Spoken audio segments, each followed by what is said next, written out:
Hello, welcome to Jeffrey and Flop's third how to crochet blog. Today we'll be learning how to do the double crochet. I know this blog is a little bit late. I do apologise. If you follow the blog you'll know that I'm in the process of moving house at the moment, so it's just not happened the past couple of weeks, but I'm here now. I've got nice nails and we'll get this done. Okay? So we're going to start with chaining, let's chain 20. I'll show you again just how to do it. Just a quick reminder. Obviously you can follow my whole first video on how to chain, which I will link at the bottom, and I will also link my single crochet video as well. So I'm going to chain 20 and then I'll come back and we'll see where we're up to. Okay, so now that you've chained 20, I'm also going to ask you to chain 2 more. Now keep your finger where you ended your 20, because those 2 that you've just made were going to be something called a turning chain. Now, this double crochet, if you are English, it may be called a treble, so please be aware of that. I am teaching American terms, so yeah, I'm counting this as a double, but it could be called a treble wherever you're from. Okay, so you ignore your first two chains, they're your turning chains, and you go into the third from your hook. So you count 1, 2, 3. You go into the V, like I taught you with a single crochet. Only this time you're wrapping around and then going through. So you push through the V again, catch your yarn and pull it back just like you did last time. Only now you've got through 3 loops on your hook. Pull through 2, pull through 2. And then again into the next one, wrap round, push through the V, catch and pull back, pull through 2, pull through 2. So you should end up with 20 stitches, because you've made 20 to begin with, then you've done 2 as a turning chain. So what I'm going to do is I'm just going to carry on with this really quick now. I'll probably fast forward through it, but I'll show you me working along this. So won't be a second.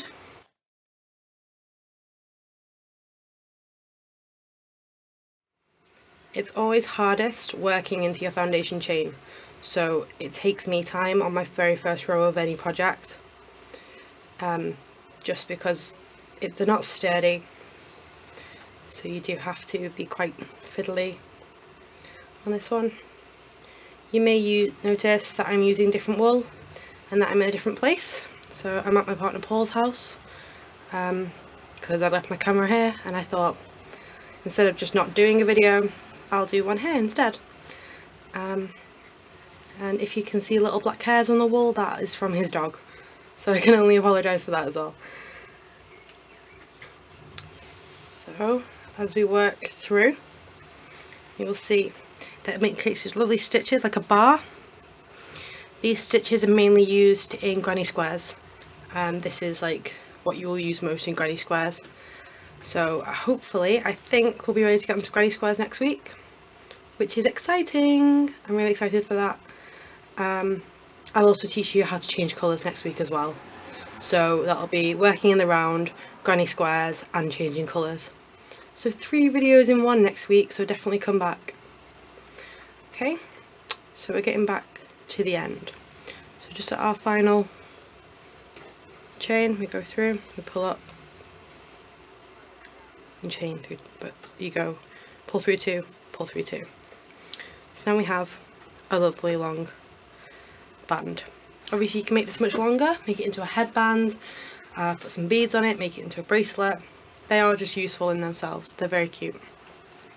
But say if you want to make this into a block, we're now going to chain 2 again, because you're going up, and like we said before, these are your turning chains. And now you're going to flip your work over, because you always work right to left. I was going to say left to right then. So the one that's directly below you, you don't work into, because this first chain 2 that you've done here actually counts as your first stitch. So you're going to work into the one next to that. And I'll just finish this row, just so you can see that it makes like a nice block. And then I think we're all done, so bear with me 1 second.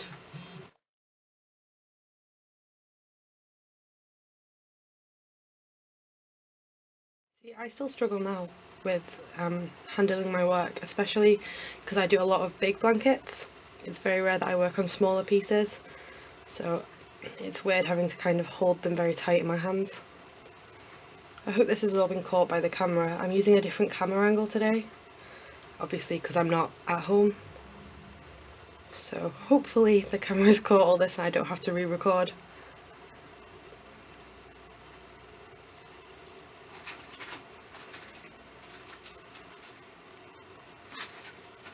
Okay, now we're getting to the end of this row, and you will notice that there's